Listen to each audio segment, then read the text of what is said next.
That Mitchell and Webb Sound, starring David Mitchell and Robert Webb, with Olivia Colman and James Bachman.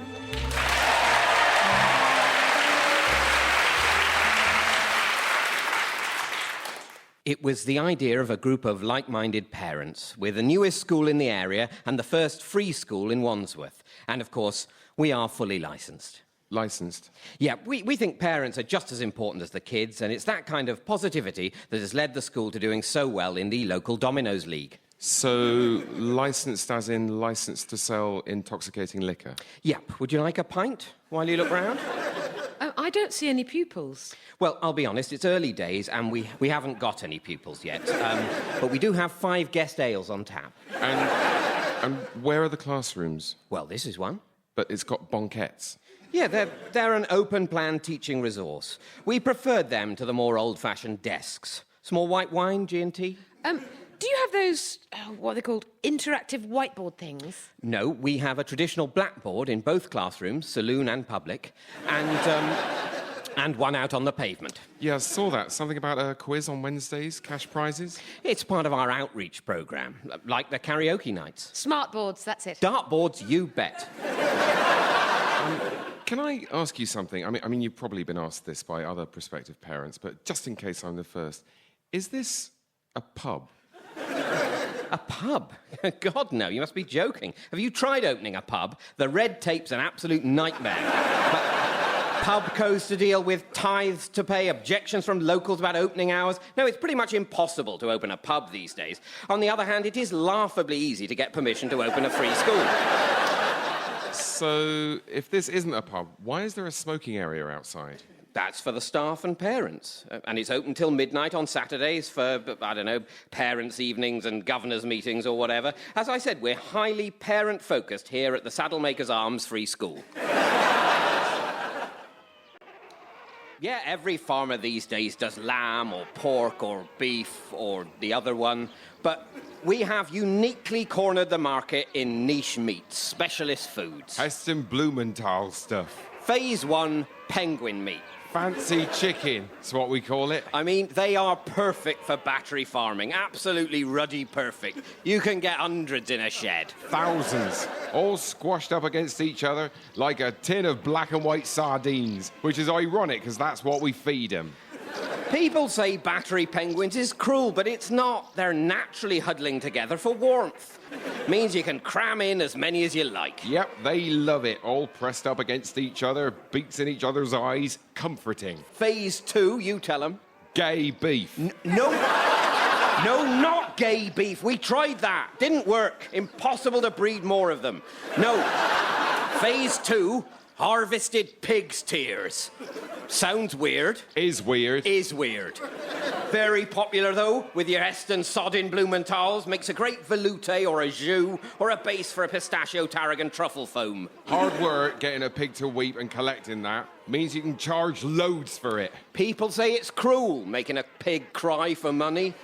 But it's not, because our pigs are crying with laughter. Easier to do and tastes better, sweeter. Initially, we just played them DVDs of Mr. Bean, Friends, the usual. Nothing, no response. I mean, they got it, they understood why it was funny, but they didn't like it. Turns out, just like all humans, what really makes a pig laugh is watching another pig fall over. It is funny. Whoops, oink. So we get some of the more humorless pigs, push them over, film it, show it to the others, collect the happy tears. Added bonus, highest viewed video on YouTube. We're ploughing that ad revenue back into phase 3, which is all about predicting the next big trend in specialist foods. Lamb crabs. No, we talked about this. I get it. 6 legs of lamb with no bones. 3 problems. 1, fishy flavour. 2, hard shell. 3, amazingly aggressive. Lambs with pincers. We've had a chat to Heston Chuffin Blumenthal. He's steered us in the right direction. Wales. Big lake, load of salt, chuck a whale in, let it grow. Then, when it's all big, scoop out the blowhole, send that to Heston Bloom in Blumenthal. He makes it into a sort of soup that you breathe in while watching a video. Amazing. Most expensive thing on the planet, whale's blowhole. People say it's cruel because we throw away the rest of the whale. Can't be used. And this time, they're right. It is cruel. It's horrendous. Big pile of wasted whales flapping around. Something should be done about it. Shouldn't be allowed. I've come up with a new exclusive, though. No help from Heston on this one, but he's going to love it. It's the ultimate speciality meat. Farmer. Imagine that. Farmer burger. Farmer leg confit. Braised shoulder of farmer. And I know a farmer who's all fat and delicious. I'm still here. I can hear you. I don't mean you. I do mean him. Yeah, I think it's a little bit pricey for me. I know it does seem a little expensive, but I think you'll be pleased you made the investment. This is one of the best cash registers on the market. Well, I'm sure you know your stuff when it comes to cash registers. I've never seen so many cash registers in one place. Cash registers as far as the eye can see. Yeah, well, we specialise in cash registers, as you can tell. We only sell cash registers. What about that? That's my daughter's saxophone. She picks it up here for her lesson. Now, about the cash register. Do you know, I think you're right. It's expensive, but worth it. Sold. Excellent choice. Let me just ring it up. Oops, silly me. That's not our actual cash register. That's one of the ones we sell. I'll just ring it up. Oh, that's not it either. That's a display model. Try again. Sorry, wrong one. Not my lucky day. Ah, this one is not the right one. This one. Nope. How about this one? Good thought. Nope. This one. Nope. This one. That's my daughter's saxophone. Nope. So sorry about this. Please don't worry. It's totally understandable. I can't help feeling we should have some sort of system to prevent this from happening, but there you go. I'll just try these three. Nope. This one. That's my daughter's saxophone again. And again. I mean, that's just silly. It doesn't even look like a cash register. Nope. Should I come back later? Nope, don't worry. We'll have this sorted out in a jiffy. Nope. Ah, here it is. Call off the dogs. This is the one. Damn it. I didn't do anything that time. It was the door. Oh, yes, of course. Right, do exactly as I say, nobody gets hurt. Oh, right, yes, of course. Just give me all the money in the till. Right away. Nope. Wrong again. Nope. We'll get there in the end.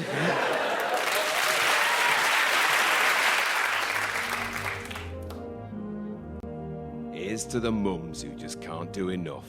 She'll scrimp for that prezi, although times are tough. Here's to the teachers who say, why not try? Here's to the dads who can have a good cry. Here's to the uncles, the cousins, the aunts. Here's to the grands, won't give up on romance. Here's to the carers, the sharers, the yes I do darers, the dreamers, the schemers, the only under my own steamers, the first trimesters, the empty nesters, the I'm a nurse in the NHSters. Here's to the ones who are licking life's lids. Here's to our nanas and here's to our kids. Here's to our babies grown all academical. Here's to us all. Here's to petrochemicals. Buy more petrochemicals. Just like Nana made 'em. Right, well, we all know why we're here. Actually, could you just remind us, in case this is a sketch? Gladly. We, a group of Channel 4 TV executives, are all here in the Channel 4 building to talk about commissioning a new history programme for Channel 4. Thanks. Anytime. Now, as we all know... Do we? I'm just about to say. Good. As we all know, BBC Two have scored a massive hit with Simon Sharma's The Story of the Jews. Everyone likes it, it's really good, and we need to hit back with something equally good, but slightly more titillating. Well, look, it's obvious what the BBC did. They took him to the Ivy. They said, Simon, we love you. Can we give you the fat end of a responsible amount of licence fee payers' money to do something super? For example, we can't help noticing that you're Jewish, and maybe it would be interesting if... Is he? What? Is he Jewish? Is Simon Sharma Jewish? Have you actually seen Simon Sharma's The Story of the Jews? Well... Because I can tell you, it does come up. OK. So what we need... Is he Jewish? All right. Guys. So what we need to do is to take him to the Ivy and say, Simon, we love you. Is there anything else that you are, for example, gay, that you'd like to make... Oh, yes. Yes, Simon Sharma's The Story of the Gays. For example. Hang on. Week 1, The Ancient Gays. Oh, I like that. Hang on. The Greeks, basically. Exactly. Wait. Is he, though? Is he gay? Damien, that's absolutely none of our business. No, Josh, he's got a point. He might not be. Oh, come on. He might not be. He wouldn't be the first camp presenter who turned out to be married with 2 kids. Look at Krishnan Guru Murthy. We've all been to the parties. We've all seen the way he eats canapes. At least have the decency to Google the man. OK. Simon Sharma, gay. He's married with 2 kids. OK, well, who else can we get through The Story of the Gays? Alan Carr. You think our response to Professor Simon Sharma's The Story of the Jews should be Alan Carr's The Story of the Gays? It would be very us. It's either him or David Starkey. Get Alan Carr's agent on the phone and book a table for 1:30. Come in. Good afternoon, Your Majesty. Good afternoon, George. Sorry to interrupt, Your Majesty, but this arrived for you. I thought you'd want to see it right away. Is it? It is. It isn't. It is, Your Majesty. Oh, gimme.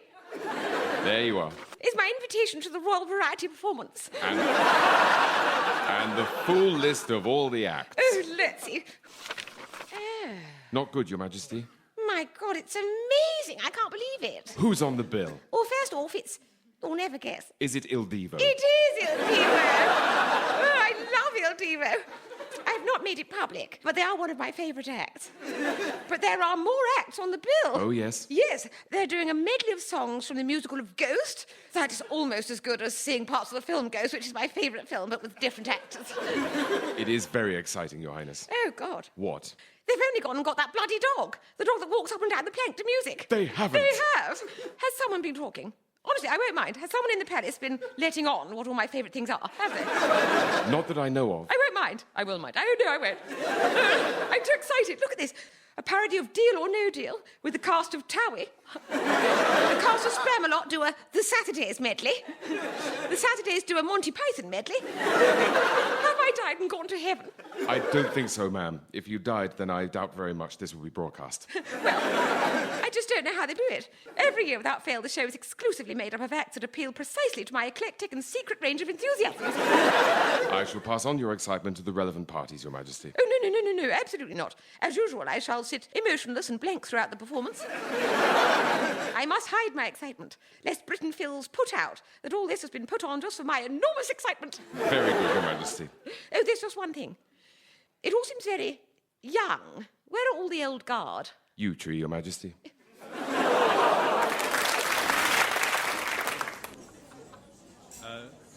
Hello, are you David Mitchell? Yes. Heard your radio show the other night, very good. Thanks. I really laughed at that cash register sketch. That was very funny. Oh, great, thanks. You should do more of that. What? You should bring that one back, that's great. What? Well, repeat it. That's really up to Radio 4. No, not repeat it. Do more of it. Do other sketches in the cash register shop. Well, what would happen? Well, I don't know, it's up to you. I'm just saying, it's funny, you should do more of it. Well, I agree it's funny. Yeah, you should do more of it. Do another one.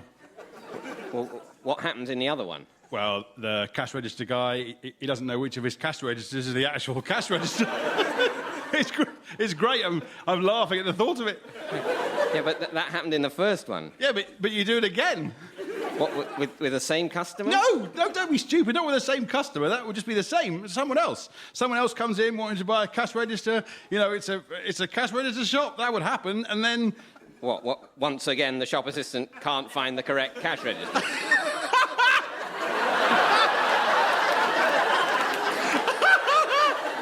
Yeah, that! Priceless! Oh, you can have that for free. But that's the same. No, it's not the same, it's more. Oh, what's wrong with more? If you have a sausage roll and the next day you think, I fancy another sausage roll, that's okay, isn't it? It's not the same sausage roll, it's another one. This is a fundamental principle of commerce. If people like something, make another one. But that's food. This is comedy. Food is better than comedy. People want it more. People actually need it. People will happily eat the same meal over and over again. The same doesn't apply with jokes. That's why Jamie Oliver has got more money than Miranda Hart. But if you like that sketch, you can just listen to it again. I don't want to listen to it again, I want another one. Put one of your characters in. Those snooker commentators. What, they're buying a cash register? What? Why not? And then the cash register guy. Yes? He doesn't know. He doesn't. He doesn't know which one's the right tell.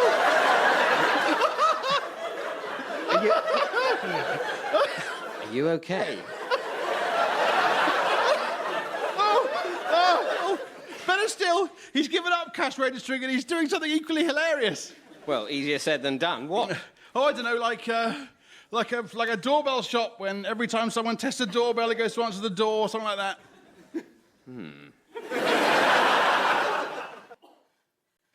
And this is what I'd call a classic model. White button on black base. Pleasing to the eye, clean to the touch. May I try it? Of course, everything on display is a working model. Thank you. If you'll excuse me, sir, there's somebody at the door.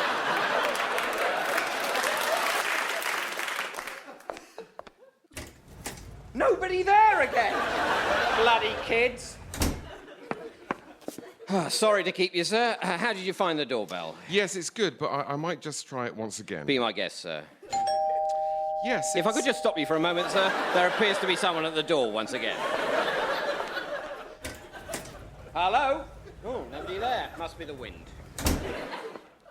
It's good, but I think I might like to try some other ones. Fair enough. And as you can see, sir, we have doorbells as far as the eye can see. Great. Well, I might try a couple more. Go ahead.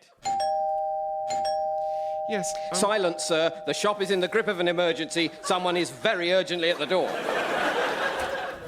No one? Sorry, sir. Oh, that's a nice one. Which doorbell's that? Oh, that's not a doorbell, sir. I have a doorbell sound as my text alert. Because I run a shop that sells doorbells. Sorry, sir. Do excuse me. It sounds like there's someone at the door. No, that was me getting a text alert. I also have a doorbell sound. That'll be my wife reminding me to pick up a doorbell on the way home. Let me in! Oh, my mistake. I haven't got a text. Must be me, then. Open the door! I need to buy a doorbell! So, sir, making any progress on the choice of a doorbell? Still deciding. I might test a couple more. May I? Go ahead. Do excuse me, sir. There's someone at the door. Oh, hello, sir. You took your bloody time. I'm so sorry. Do come in. Hope you don't mind me asking, but is it normal for a shop to have a doorbell? Well, we're a doorbell shop. We have thousands of doorbells. No, I mean a doorbell to gain admittance. Oh, I see. Well, I know it might seem odd, but many of my doorbells are very valuable, so I don't want people wandering in willy-nilly in case they steal them. Which is your most valuable doorbell? The one outside, which people have to ring to gain admittance. It's important to impress people. Okay, I think I've decided this one. Not now, sir. There's someone at the door. Hello? Hello? Are you round the corner? Whoops! Locked out! That sounds like a good one. What does? Oh, must be a text. I think that was me. Don't make me knock! What will you have made of me if you force me to knock?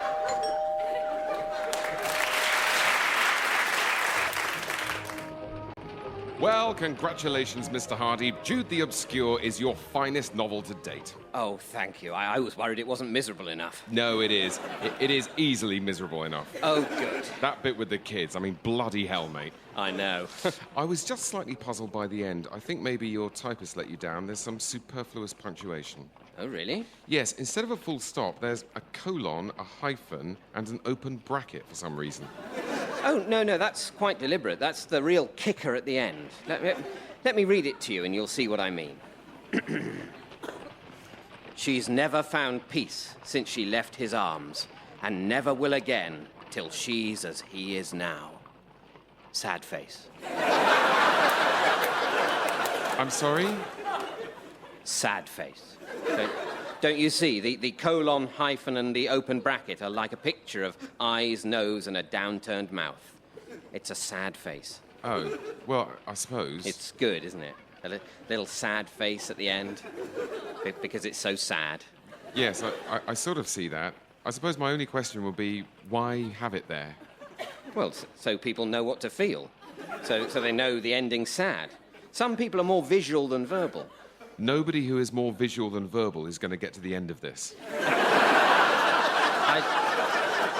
I just think it needs it, just to define the tone. And anyway, I don't just want to write sad books. I realised in the hansom cab on the way here... Good detail. Thanks. That if you use a closed bracket instead of the open one, it looks like the face is smiling. If I ever write a novel that doesn't end with everybody dying, that's going to be a godsend. Oh my God, this is brilliant. If you replace the colon with a semicolon, it'll look like... He's got a diseased eye. He's got a diseased eye, exactly. Or, like the face is winking. You'd have to say which. You know, a man walked in without a diseased eye, winky face. Then you know it's a cheeky man without a diseased eye. But look, back to the face. If you want a sad picture, we can get an illustrator who can draw something sad and harrowing. That way the sad face or faces won't have to be on their side. It's not a problem that it's on its side. I think it looks wrong that it's on its side. No one will notice that it's on its side. They'll be A, too impressed by how clever it is, and B, too sad. Well, it's your novel, but I think you're making a mistake. History will bear me out. But thank you. Now I must go. I want to rewrite Return of the Native. Why? I want to put an 8 in the title. What? Return of the Native 8? The return of 8 natives? No, Return of the N8IVE. Pretty cool, huh? Get out, Thomas. Ah, come in, Miss Edwards, and settle yourself comfortably on that stiff wooden chair. Oh, What? I thought you might have more comfortable furniture, like maybe a couch, What for? to make it easier for me to go to sleep. You won't be going to sleep. Oh, really? I thought that's what hypnosis was, putting people to sleep. Not anymore, Miss Edwards. Health and safety. For me to hypnotise you, you must be awake. Right. Awake but in a trance? No trance, fully conscious. Okay. If you were in a trance, you might accuse me afterwards of groping you. Of course I wouldn't. Also, I might grope you. Might you? You can't be sure. Safest for everyone if you just stay awake. So, comfortable? Not entirely. You are feeling sleepy, very sleepy, while remaining awake at all times. I'm a little confused. You are not at all confused. Your legs are relaxing. Your arms are relaxing. You can see beautiful colours. Pink, blue, yellow. It's like a wonderful painting. Feeling nice and sleepy. A dragon jumps out of the painting and wakes you up. Oh, I'm awake. Good. You're sleepy, but awake. There are beautiful colours and music. You have entered this room at your own risk. You also consider the price reasonable. You no longer want to smoke. You are a non-smoker. I'd quite like a cigarette now. You would not like a cigarette now. The idea is loathsome to you. Sorry, this feels like we're just having a normal conversation. It's not a normal conversation because of my special voice. But you're not speaking to my unconscious, you're just speaking to me. You are feeling slightly sleepier while remaining fully alert, but not so argumentative. Oh, okay, carry on. Cigarettes are anathema to you. You hate them. You hate cigarettes. Sorry, I didn't actually come in about smoking. I'm trying to lose weight. You hate buns. You wish you had some broccoli. And to get over my fear of flying. You love planes. They are like giant, delicious buns.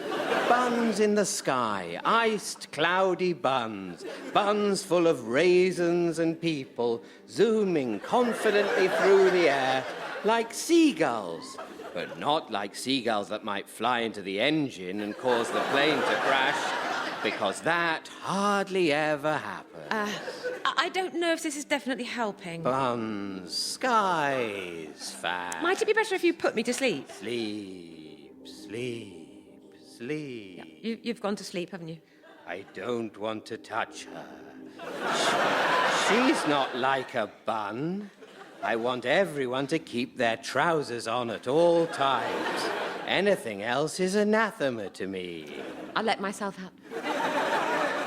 So Alan Carr passed on the story of the gays. He thought it was too frivolous. Fair enough. So we're back to square one. We still don't have our own Channel 4 version of Simon Sharma's The Story of the Jews. It's good that you restated the premise in case people have only just tuned in. Thanks. Young writers could learn a lot if they listened to our conversation here in the Channel 4 building. Nice one. Actually, an idea has come in that we should talk about. We've had an email from you-know-who. Not Starkey. Starkey. Oh, God. Who took the filter off? He set up a new account. The email got through.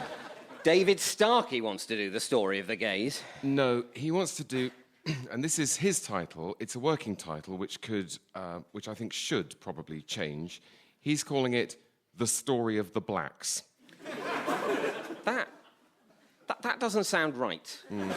I suppose he would say that if Sharma can say the Jews, then he can say the blacks. But I agree with you. It does sound different, doesn't it? David Starkey is the story of the blacks. I like it. Do you? Yeah. Yeah, it does have a sort of flavour that, I don't know, might make some viewers uncomfortable. Well, he does make viewers uncomfortable. That's really quite a big part of his thing, isn't it? Yes, of course. I mean, even at the best of times, David is incredibly difficult to watch, and we've always assumed that's why people tune in. They enjoy the challenge somehow.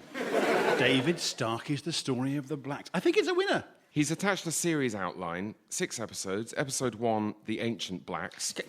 Can I stop you there, Robin? Yes, please. The problem might be not just that he's using a phrase that most people these days tend to avoid. Yes. Tend to avoid, yeah, for quite good reasons. Yes. But another part of the problem might be that, you've got Simon Sharma, who we've established is Jewish, doing a series about Jewish people. I mean, it's not necessary that he's Jewish, but it kind of makes sense when dealing with sensitive cultural, historical issues. Whereas David Starkey, who had some fairly robust things to say about the England riots of 2011 and made a few, what some people might regard as unhelpful generalisations about the role of those young people of Afro-Caribbean heritage who were part of the rioting. That's not how he referred to them. We know how he refers to them. Yes, he calls them the blacks. Thank you, Josh. So, I suppose we're wondering, is he the best person to make the programme under discussion? Yeah, I see your point. I mean, he doesn't even look black. that's not really the problem. It is part of the problem. I think I know how we could address that. Would you like to know how? Is it what I think it is? Yes. Then no. OK, so we'll tell him that we're really excited by the idea, but what we really want is another series about the Tudors. That's what we usually do. So, Charles, how's the new novel going? You're tackling the French Revolution this time. I am, and I've got a cracking opening. It was the best of times, smiley face. It was the worst of times, sad face. Get out, Charles.